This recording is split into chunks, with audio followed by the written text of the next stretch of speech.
Section 7.3, the discriminant. The objective here is going to be to determine the nature of the roots of a quadratic equation simply by using its discriminant.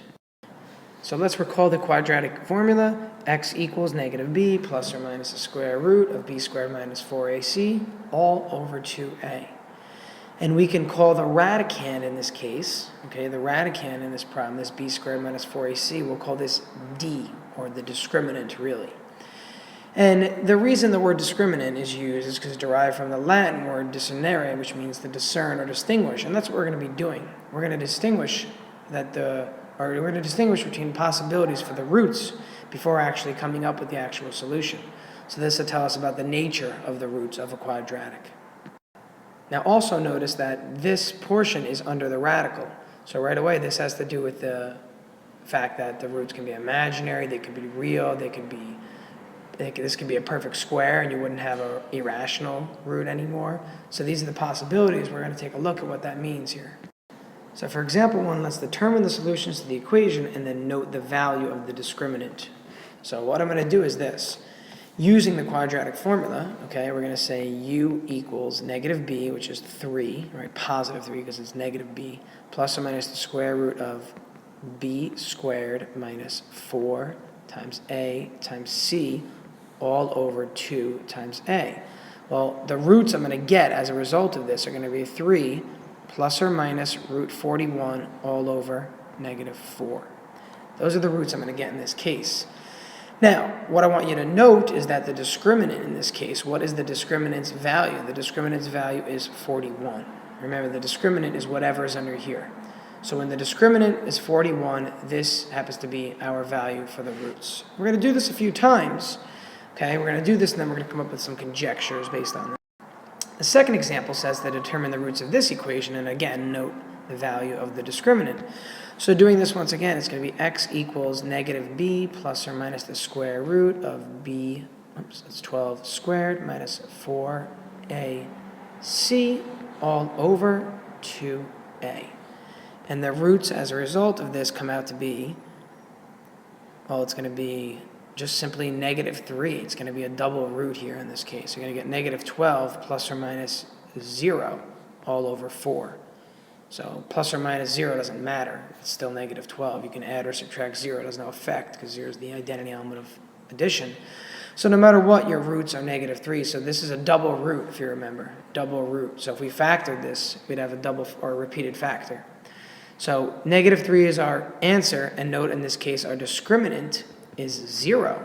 Our discriminant was 0. Where did that come from? Well, the discriminant is right here.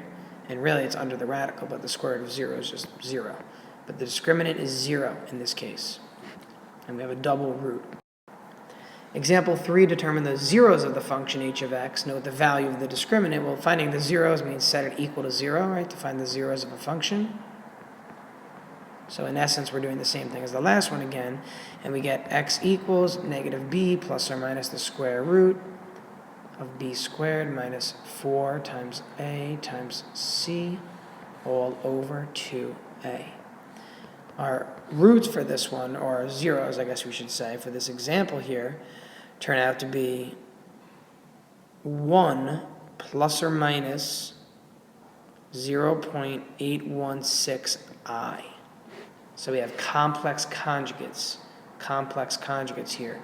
And if we took a look at the discriminant, we'll notice that this discriminant turns out to be negative 24.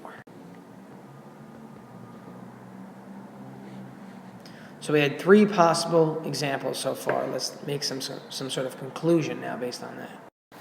What we'll notice is that in the first example, when the discriminant was positive, in the first example. In the second example, the discriminant was 0. And in the third example, it was negative. And when the discriminant was positive, we ended up having binomial conjugates as roots.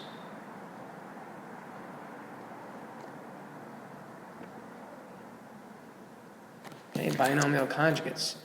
They were real. They were not imaginary, right? And they were distinct. What does distinct mean? It means different. They were 2 different roots, okay? So we had 2 binomial conjugates, real distinct roots. When the discriminant was 0, we only had one root, and it was repeated. So we had one real and repeated root. Okay, it also happened to be rational. And then finally, when the discriminant was negative, we noticed right away we had two imaginary roots.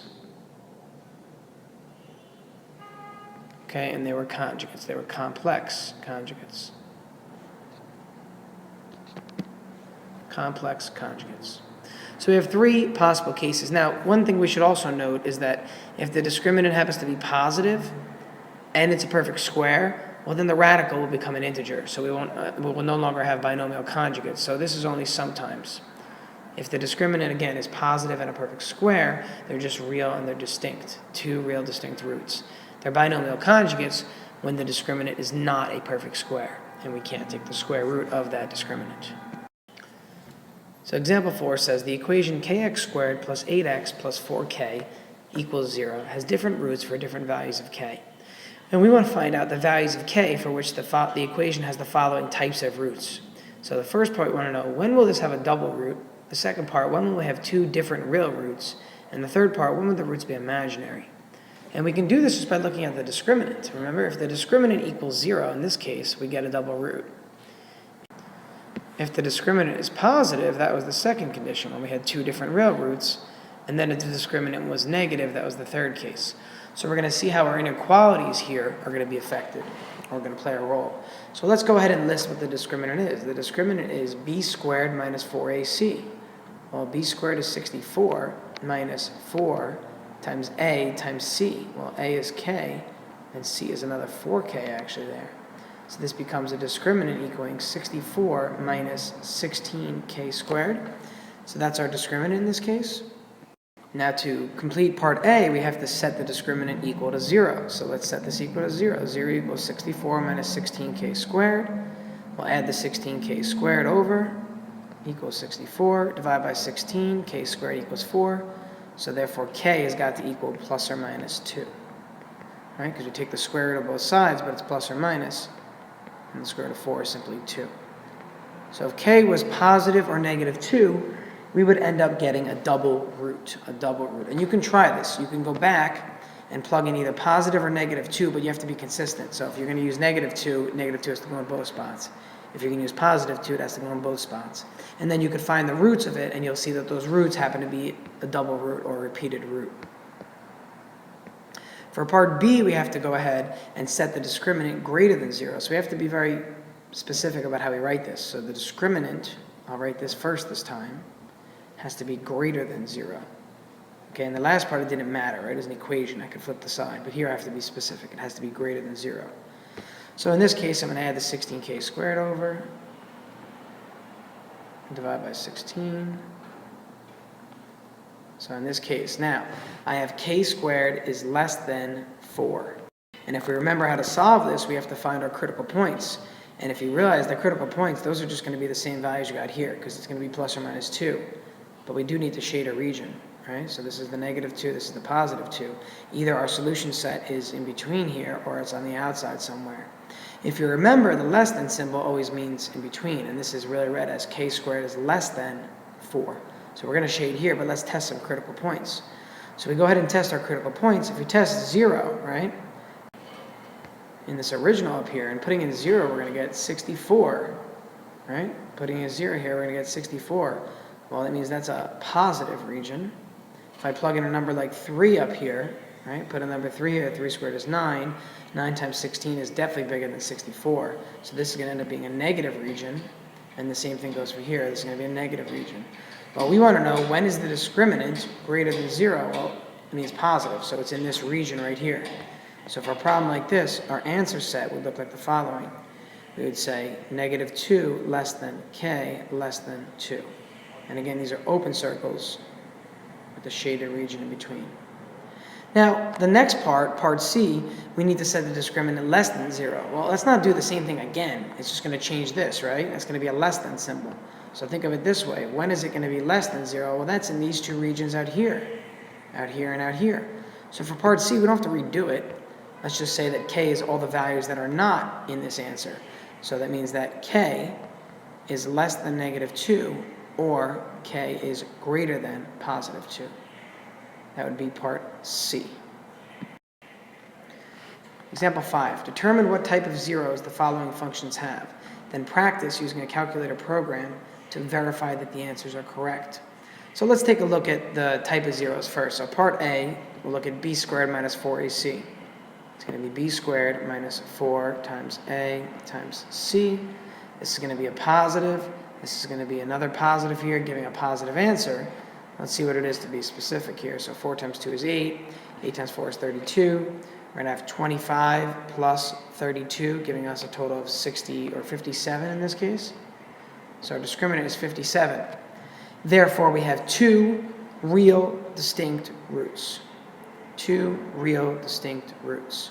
Now, if you were to use a calculator program to verify the answer, you would end up getting zeros of 0.637 and negative 3.137. And again, they are two real and distinct or different roots. So that is true. Those are the answers if we were to solve for x. Let's go to part B now. In part B, we're going to try and find the discriminant again. It's going to be b squared minus 4ac. So it's going to be negative 3 squared minus 4 times a times c. That's going to be 9 minus 4 times 4 is 16. 16 times 5 is 80. 9 minus 80, or negative 71. Well, a negative discriminant means that the roots have got to be imaginary because it's a negative under the radical, really, in the quadratic formula. So the roots should be two imaginary and complex conjugates. And if you were to find the zeros of this, you would get 0.375 plus or minus 1.05i. Okay, so if you use the quadratic formula, that's what you could end up getting in this one for the value of h. Okay, so again, this here is verified by the discriminant being negative. It's an imaginary answer. Here, the discriminant was positive. It was a real, distinct answer. Let's take a look at part C now. Part C, we're going to have negative 16, that quantity squared, which is b squared, minus 4 times a times c. Well, in this case, if we subtract these, we're going to end up getting 0. So a discriminant of 0, well, discriminant of 0, that means that we're going to have one real, repeated, and rational root. And if we would actually do this, what you would end up getting for the value of s is you would get a double root at 4. So again, it's a double root, but it's really just like one root. It's one real, repeated root. It's repeated twice. And then finally, part D. Part D, we're going to have b squared, so negative 2 squared minus 4 times a times c. So we're going to end up getting here, it looks like 4, and this is going to be minus negative 96, which is positive, so we get 100. So the discriminant happens to be positive, so it's similar to part A, but it's also a perfect square. So this is like part A. We do get two real distinct roots, but they're two real distinct rational roots. And the answers for x in this case happen to end up being negative 2 and 3. So as we can see that they're two real roots and they're distinct, but they happen to be rational. Whereas for part A, they were not rational. Those were irrational roots. Those were irrational roots that we just approximated using a decimal value.